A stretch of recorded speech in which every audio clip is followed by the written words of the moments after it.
I was shocked, really shocked when I first heard the number 3.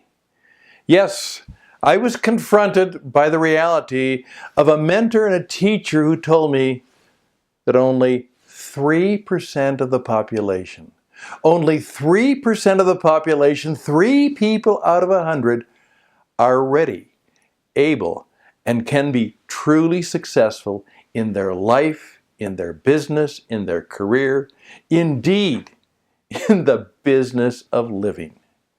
Only 3 out of 100, and I was shocked. Well, perhaps you're shocked by that too, and you are going through the same thing that I, and my name is Stan Houston, and for 25 years I've been a business performance coach, and I'm now the leader of an online teaching program called WIT, What It Takes, Wisdom, Insight, and Truth, and this is a under 20 minutes, kind of like a TED Talk, WIT Teach About. And today I'd like to talk to you about being one of the successful select 3% who can make your mark in the marketplace. Now, I begin with a story, just like I did, but here's how the story continued. You see, how did I come upon that number? Well, I had had a fairly successful career. I'd done a lot of things right. All of the things that people say you should do, work hard, get a good education, and I had worked very hard. In fact, I had been a kind of a well-known teacher. I had been an international broadcaster, been trained by the BBC in London, worked for an organization called Trans World Radio, and I had a good reputation. Not only was I a teacher, I was a broadcaster, I was a public speaker, international trainer. And then all of a sudden, it all fell apart.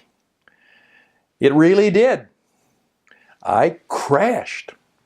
And I still remember the day when my wife came home from work and I was looking for work, and I helped her put dinner together, and then as she was kind of cleaning up the table and putting things away, and I went back to my desk to try and get ready for another day of calling and seeking appointments and interviews and resume sending, all of a sudden she threw down the dish towel she had in her hand and she said, "This is exactly what I was hoping for when I married you 20-some years ago. I was hoping that after 20 years of marriage we would have no house, no car, no job, no money, broke, and a kid in college. That's exactly what I was hoping for when I married you."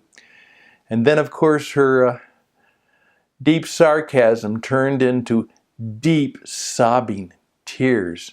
And she walked out of the apartment and stayed away for a while.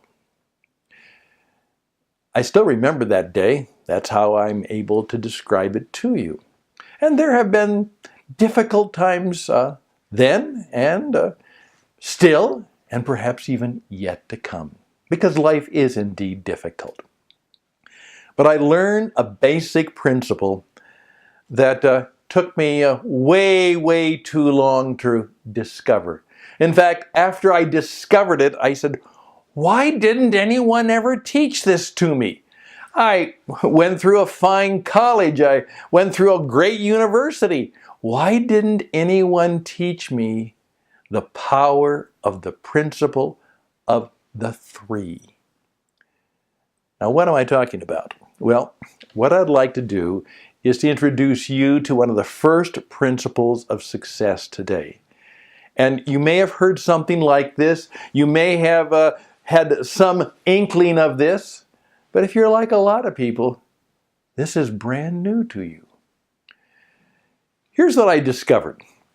That when it comes to success, there are a lot of ways to be successful, and there are a lot of things that go in to be successful, but it comes down to some pretty simple steps.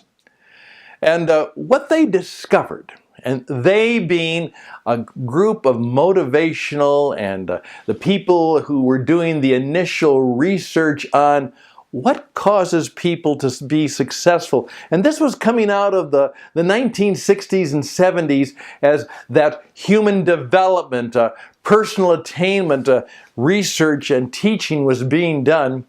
And what they discovered is that it really came down to people knowing and perhaps responding to a very simple question. What do you want? What do you want? Later on in my discovery, I found out that the master teacher Jesus, the leader of the faith known as the Christian religion, one of his favorite questions is to people who were in trouble, having problems, is he simply said to them, what do you want me to do for you? What do you want?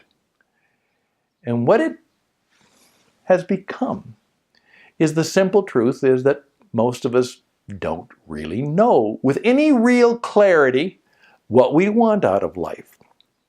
And here's what they discovered, that everything that goes into success helps. Obviously, if you're smart, if you're good looking, if your family is rich, if you have all of those incredible opportunities, your chance of success is much greater than those people who have none of those opportunities or are even lacking in them. But you all know the problem. The problem is that there are people who have all of those advantages and they still blow it. And we also know that there are people who have none of those advantages. People who literally began with nothing, came from dysfunctional situations, and somehow they achieved great and worthy things. How did that happen? Well, here's what we have discovered. That it really comes down to a simple desire, that W-A-N-T, want. What do you want? What's your G-O-A-L, goal? What do you want? What are your goals? And do you have a plan? What do you do? And in doing the research, they found these qualities that tend to characterize the population. And here's what they discovered. About 3% of the population, only 3%, are people who are living in such a way with deep focus, purpose, plan, and they know who they are, they know what they want, they have a plan, and they have the persistence, and they have the power to go after those things and to seek those things and to serve people. As these people oftentimes discover, the way for you to get what you want is to help other people get what they want. The people who live that way, with that kind of personal power, energy, purpose, drive, and direction, are about 3 out of 100. 3%. There is a well-known story that says, in effect, they asked the graduating class of a major Ivy League college, basically the 3 questions, okay, what do you want? How are you going to do that? What's your plan? And they discovered that surveying all of these highly motivated college graduates, only about 3 to 4% really had any clear answer to that. And the legend goes that later on the class came together for their 20th class reunion, and they found out that the 3% had now 97% of the net worth of the entire class. The 3% had 97. How true the story is, I'm not sure. But it is true, because that has been demonstrated through many anecdotal studies, researches, and most of all through personal experience. So I ask you a question. Are you one of the 3% who truly know who they are, what they want, They have the poise, the purpose, and the plan to make it happen, and they are pursuing it. And they are enjoying the results of that kind of living. Are you one of those people? Then they found out that about 10% of the population, now you got 3%, 10%, 10% of the population certainly had a sense of direction in their lives. Now, it wasn't as clear and as focused as the 3%, but these are people who are successful because they are living with a sense of direction in their life. Now, they have a sense of intention. They've set some goals and they are achieving them. At the same time, they may not have specific goals, but they begin to see opportunities. They have creativity. They have some energy in their lives. And they, in fact, are doing quite well. 10%.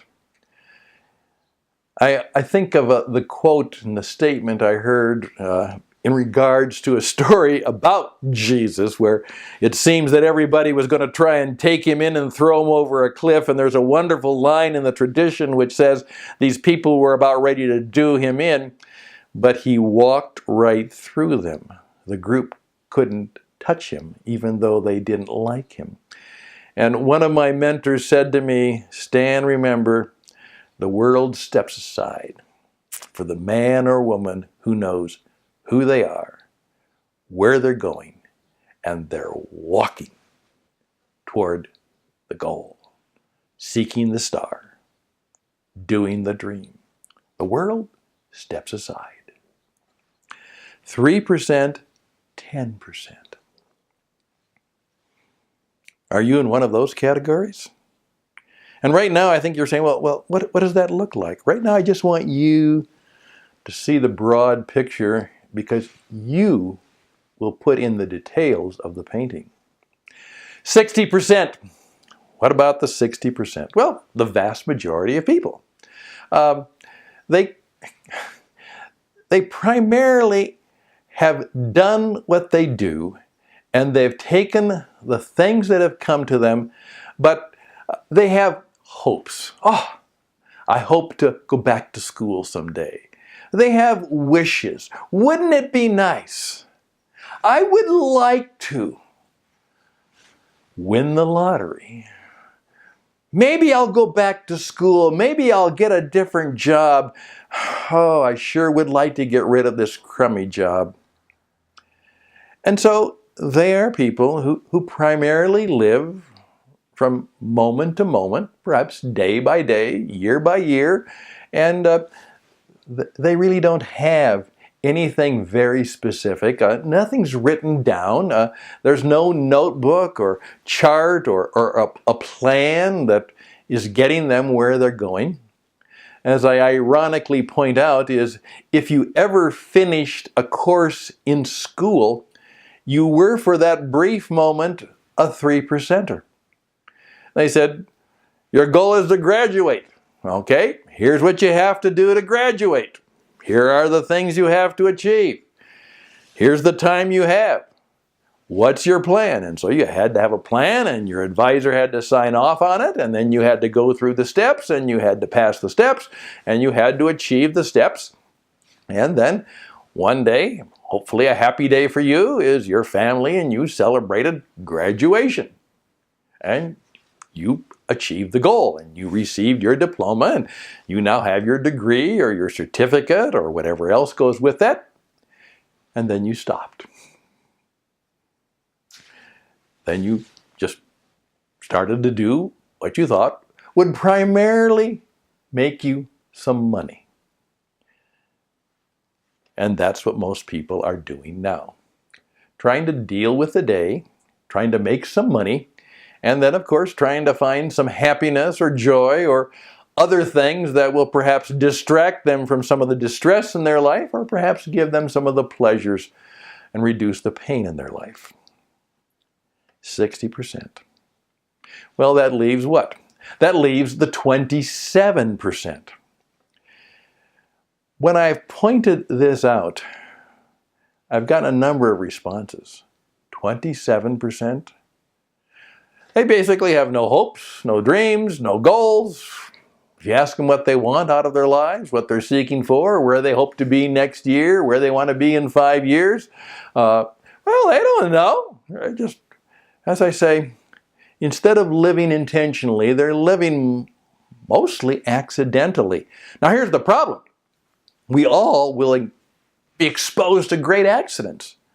So many things will happen to you, have happened to me, still do, which I wasn't planning on.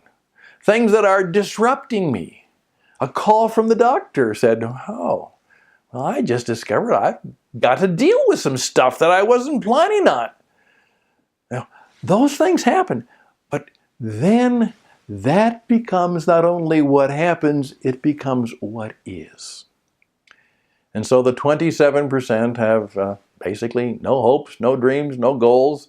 They're just going to try and make it, one day at a time. And there's nothing wrong with that view of how we handle things. But if we want to achieve the bigger and better and larger things, we're probably going to have to be able to answer the question, what do you really want? Why do you want it? Will it make you happy? Will it make you successful? How do you define success? What price will you pay? I oftentimes say, here are the 3 questions. What do you want? What have you got to give to get what you want? You're going to have to give something to get what you want. And number 3, what's the plan? What's the intention? What's the work you're going to do? Because you're going to discover that most things don't just happen nicely to you. And many, many people, and this is my sadness, is that when I've talked about the 27%, I've had many people who are in education and in careers, and they say, you know what, I think it's higher now. I think there are probably more. There's a lot of people who just don't have a clue, They don't know. Distraught in Detroit, dumb in Duluth, clueless in Cleveland. They just seek to make it. Now, that is my challenge to you. That is one of the first things you have to deal with. All of the other classes and courses you're taking, all of the things you're doing, oftentimes it will come back to remembering. One of my great mentors said, sometimes we don't need educating, but we all need reminding. And perhaps this is new stuff to you. Perhaps it's simply a reminding to you. But you know what? We need reminding all the time. Here we go. 3%. Are you one of the 3? Do you want to be? What's your plan to find out more about that and seek to be one of the 3? One of the most successful persons I've been able to help in the last 20 years just simply said, Stan, I want to be one of the 3. And she became one. Are you one of the 10%? 60%? 27%? You decide. What are you going to do? My name is Stan Houston. I seek to live and be and help you be one of the 3%. I'd like to help you. I coach people worldwide in helping them and their organizations do just that. I would be happy to help you become one of the 3. You can reach me at stan@stanhouston.com, stan@stanhouston.com. Check it out. You can Google Stan Houston. I think I'm the only one on the planet. You can find out more about me. But what this is all about is seeking for you to begin to live life differently. Differently than hardly anybody else lives it. Different not by degree, but different in kind. For you to truly be one of the 3%. I wish you all the best in being one of the 3. Bye for now.